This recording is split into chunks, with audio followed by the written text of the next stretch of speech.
बहू की ताने पार्ट 1। मीनल के ससुराल में मीनल की सास पुष्पा और उनके साथ मीनल की जेठानी कीर्ति भी रहा करती थी। मीनल का पति अमित बहुत ही सीधे साधे नेचर का इंसान था। घर के बाकी लोग भी बातचीत करने में बहुत ही सरल और सीधे थे, लेकिन मीनल शुरू से ही काफ़ी तेज़ और ताने मारने वाली लड़की थी। उसे सीधे मुंह किसी से बात करना आता ही नहीं था, ना ही घर के काम करने में उसकी कोई खास दिलचस्पी थी। इसी के चलते मीनल ने अपने ससुराल वालों की नाक में दम करके रखा था। एक दिन सुबह के वक्त, मम्मी जी आज आपका व्रत है ना, मैंने आपके लिए साबूदाने की खिचड़ी और बाकी सारी चीज़ें बना दी हैं, आज दोपहर में वही खाना। अरे वाह बहू, तू मेरा कितना ख्याल रखती है। सुबह सुबह ही मेरे लिए सब कुछ बना कर रख दिया। अब जिसको दोपहर में किटी पार्टी करनी हो वो तो खाना सुबह सुबह ही बना कर रखेगा ना। कम से कम इस बात का तो ख्याल रखना चाहिए था कि मम्मी जी अपना व्रत सुबह सुबह नहीं बल्कि शाम को खोलेंगी। ऐसे कोई बात नहीं है मिनल, मैंने ये सोचकर खाना सुबह सुबह नहीं बनाया, बल्कि मुझे लगा कि व्रत का खाना इस घर के बाकी लोगों को भी पसंद है, थोड़ा वो भी खा लेंगे और बचा हुआ मम्मी जी खा लेंगी। अरे वाह, व्रत में बचा हुआ खाना खिलाएंगे आप मम्मी जी को? भाई ऐसा तो मैंने कहीं नहीं सुना। ये बात तो आज पहली बार आपके मुंह से सुन रही हूँ। मुझे ये तो पता था कि जिसका व्रत होता है वो ताज़ा बना हुआ खाना खाता है, वो भी किसी के खाने से पहले।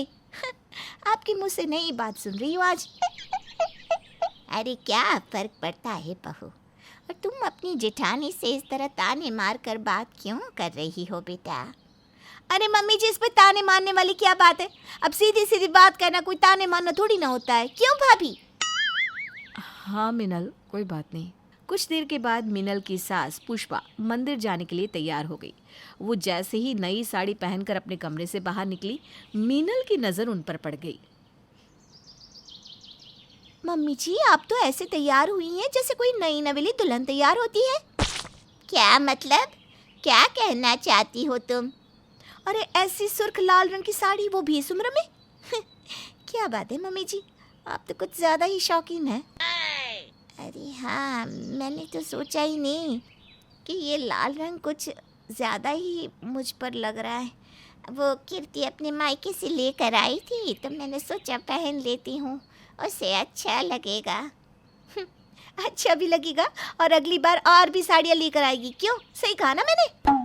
नहीं बहू, मैंने ऐसा कुछ नहीं सोचा था। मैंने तो बस कीर्ति बहू का दिल रखने के लिए साड़ी पहनी थी। रुको, दूसरी साड़ी पहन लेती हूँ।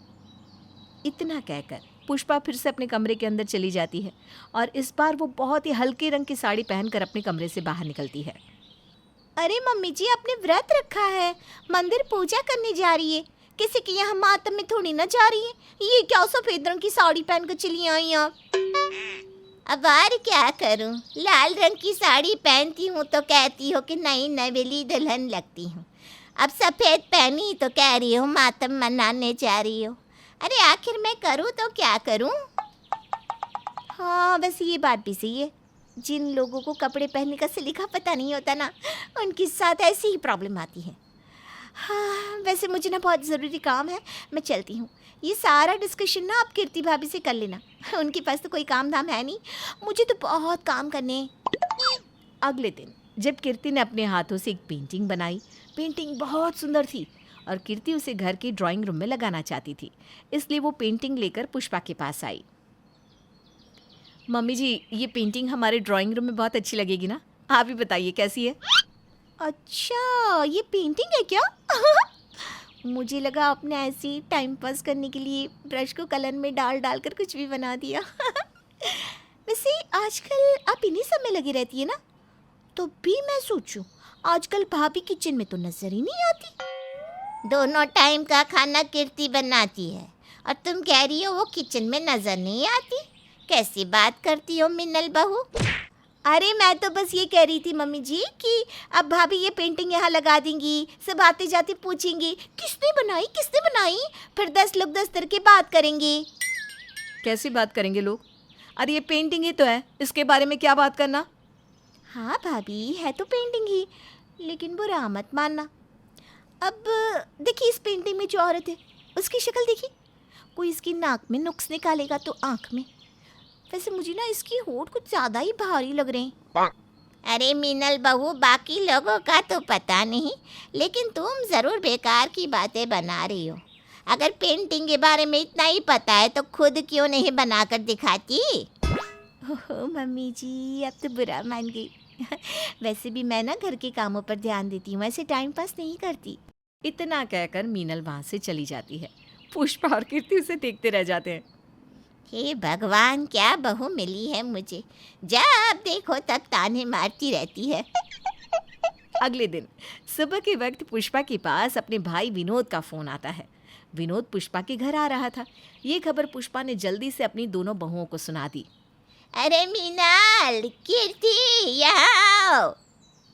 क्या हुआ मम्मी जी, आप बड़ी खुश लग रही हैं। क्या बताऊँ, बात ही ऐसी है। मेरा भाई है ना विनोद, वो मुझे मिलने आ रहा है। इतने दिनों के बाद मामा जी को अपनी बहन की याद कैसे आ गई?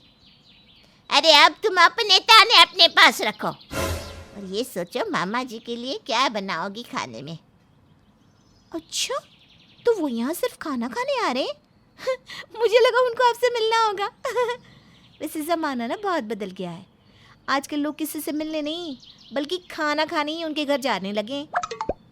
ऐसी बात नहीं है मिनल, लेकिन मामा जी हमारे घर आएंगे तो हमें उनके लिए कुछ अच्छा तो बनाना ही होगा ना। वही तो कीर्ति ठीक कह रही है। तुम दोनों ना पनीर, पुलाव, पुड़िया, कचौरी, गुलाब जामुन और खीर ये सब बना लेना, ठीक है? ऐसा लग रहा है मामा जी अपने साथ 10-20 और भी मामा जियों को लेकर आ रहे हैं। हे भगवान, कैसा बोलती हो तुम मीनल बहू। पर मीनल का कोई इलाज नहीं है। अगले दिन पुष्पा का भाई विनोद यानी कि मामा जी पुष्पा के घर आ जाते हैं और उनको सारा खाना परोसा जाता है। अरे दीदी, इतना सारा खाना, ये सब किसने बनाया? और कौन बनाएगा भैया, मेरी दोनों बहुओं ने बनाया। मम्मी जी, ये कहिए कि बनाया नहीं, आपने बनवाया है। क्या कहना चाहती हो मिनल बहू? अरे आप नहीं जानती मामा जी, आपके आने की खबर सुनकर तो मम्मी जी ने इतने सारे खाने का ऑर्डर दे दिया था हम दोनों को, जैसे हम दोनों बहुएं नहीं, चलते फिरते रेस्टोरेंट है। इसकी बातों पर ना ध्यान मत दो, इसे मजाक करने की आदत है। छोटी बहू है ना घर की, कुछ भी बोल देती है, कोई बात नहीं। विनोद, इसकी बात का बुरा ना मानना। अरे नहीं नहीं दीदी, कैसी बात करती हो? आपकी बहू मेरी भी तो बहू है ना, इनकी बातों का बुरा क्या मानना। वैसे मामा जी, शाम को आप क्या खाएंगी? छोले भटूरे, पाव भाजी, दाल मखनी, या फिर सारा बना दो? अब आप घर पर आए तो 1-2 चीज़ से तो काम चलेगा नहीं। हमने तो सुबह के वक्त भी घर को पूरा का पूरा 5 स्टार होटल बना दिया है, शाम के वक्त भी 2-3 स्टार तो बनाना ही पड़ेगा ना। अरे इस उम्र में ना मुझसे ये सब नहीं खाया जाता, इतना कुछ बनाने की ज़रूरत नहीं है।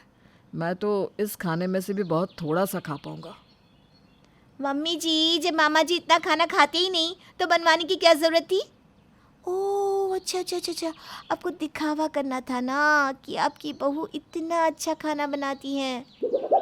ऐसी कोई बात नहीं बहू, लेकिन घर में जब मेहमान आते हैं तो 10 चीज़ें बनानी पड़ती हैं। हाँ, बात तो सही है मम्मी जी। वैसे भी आपको क्या फ़र्क पड़ता है? आपको तो सिर्फ ऑर्डर देना होता है ना। अरे बातें तो ऐसे बना रही हो जैसे सारा का सारा खाना तुमने बनाया है। बनाया नहीं तो क्या हुआ? कीर्ति भाभी को बनाते हुए तो देखा है ना। बेचारी कीर्ति भाभी से पूछो ज़रा, उनके हाथों में कितना दर्द हो रहा है।